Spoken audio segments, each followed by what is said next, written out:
O Rijkswet é tema que sempre me vociferar meu pensamento em reunião de parlamento, caminha a expressar minha preocupação como ministro formando parte do gabinete, que nunca me estava de acordo com a condição que o governo de Holanda põe para nós para condicionar Rijkswet na préstamo para simplesmente uma relação comercial. País Aruba tem com Holanda no momento que a pandemia a começar na Aruba nos meses presta 1 bilhão florin for de governo de Holanda e ainda abin hopi condiciona onde condiciona tauta Rijkswet e minota haya justo que nós awardo condicionar Rijkswet sendo que uma relação comercial nós temos que ora presta placa bo temos que percurar para cumprir com a obrigação e cumprir com o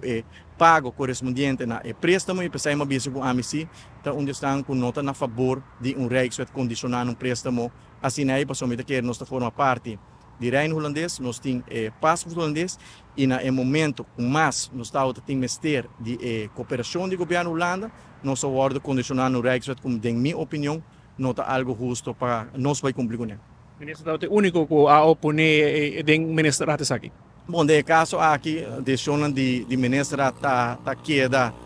confidencial, pero maneira uma visa, mas eu expressar meu pensamento acaba no parlamento com a missão na favor de Rijkswet.